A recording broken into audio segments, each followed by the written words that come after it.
explain. It doesn't really help you. And friendly cars, they're like friends with benefits. They're a lot better than cars.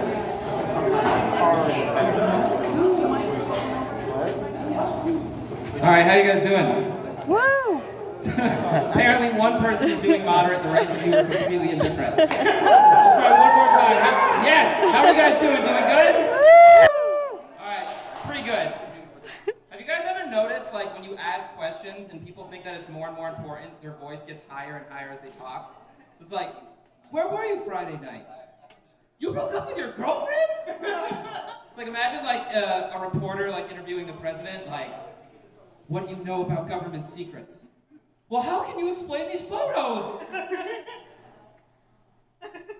I wasn't silent there. I just said that question was so important that the pitch was so high, only a dog could actually register it. So if you guys are done and you go outside and you see a bunch of dogs like looking in the sky chasing UFOs, you can blame me for the dog riot. Speaking of riots, I actually have the perfect solution to stop all riots for the rest of the time, okay? If you guys have ever been in a club, it doesn't matter where you go at all, people's reaction to this event is exactly the same. So you're in the club, everyone's in there super packed, everyone's rocking out, doing their thing, right? Someone drops a wicked fart, the reaction is always the same. No one gets angry, no one starts screaming or blaming anyone or calling anybody out. What always happens every single time is people just awkwardly and silently and peacefully just walk away from one another.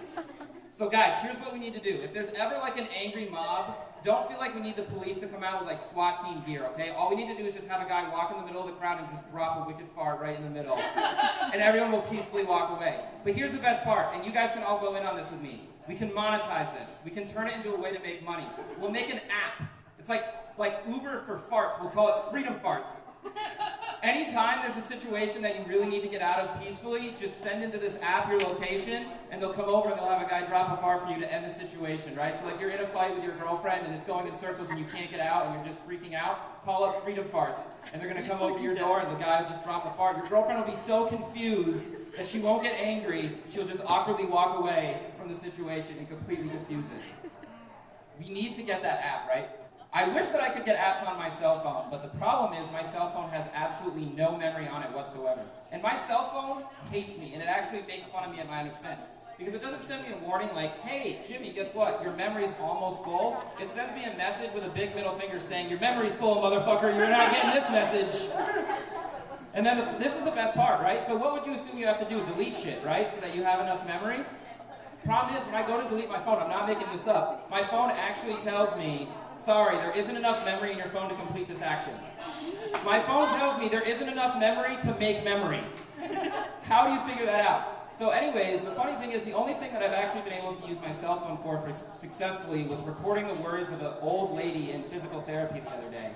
I was sitting in there, and this lady was just going off, and like, when you think of like old women telling stories, you think of them being all innocent, being like, back in my day, I used to walk 47 miles to get 3 kernels of popcorn in the snow, right? Not this lady. I'm not making this up. And just for the record, I actually wrote this down in real time as she was talking because I knew how amazing this was. So she goes, you know, I raised 4 kids on my own because I was divorced since '93. I never had time to get in trouble, except for when I was at the bowling alley. And oh yeah, I was known for way more than just my bowling there. And that was right after I dated 2 men at the same time. One was 10 years younger than me, the other was 10 years older than me, and they both knew about each other, and they both had wives. But for some reason, their wives didn't like me very much. She really said that shit, right? And this is the best part. This is the way she concluded it. Oh, I could tell you some things that'll make you never come on my side of the tracks. I could make you blush real quick.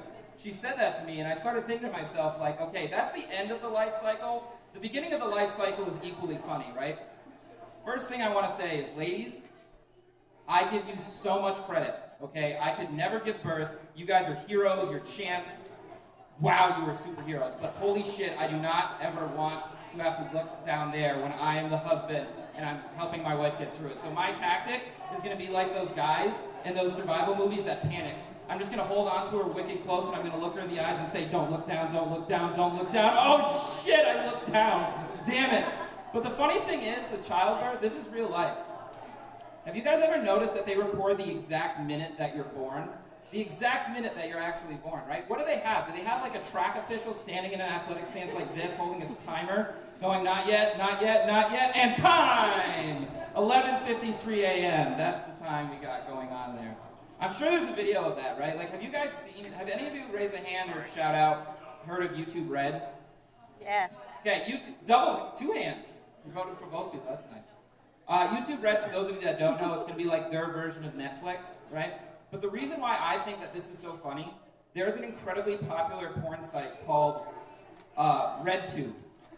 Now here's my question. How can you possibly work at Google, one of the most powerful, successful companies in the world, whose sole purpose is to organize searches based on relevance, and create the term YouTube Red and not know about RedTube?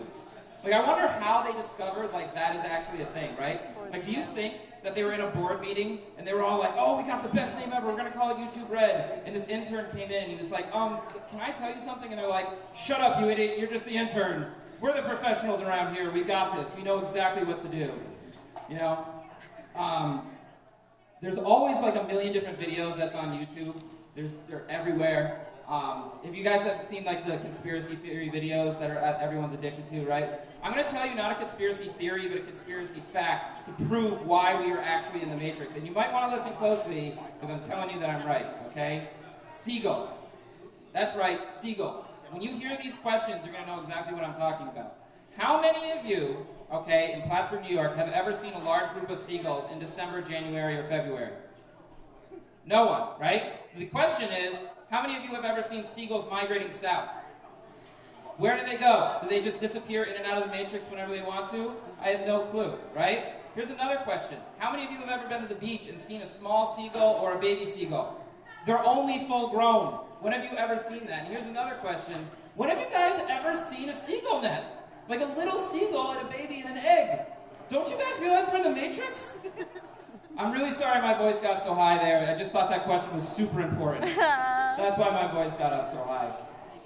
So anyways, guys, I hope that you enjoyed the jokes that I had. I just got to let you know that this is actually going to be my last open mic night. I started doing this in November because I had a really big fear of speaking into microphones. And I've been doing this every single week to get over that. And I just want to say that being in this atmosphere where all you guys are so supportive and accepting of everyone has helped me tremendously and has helped me get over my fear. And I really appreciate all of your support throughout these months of me growing and doing this. The irony is that I'm actually going to be going to California to try to partner with Google on YouTube Red to get a TV show placed on there. So I probably shouldn't be making fun of them for my name right before I go. But that's the deal. So anyways, that's it for me. I do have some bad news for Tim, though. I just released a freedom fart, so he's going to have to be the guy that comes up and deals with that now that I'm done. So thank you guys so much, and have a great night.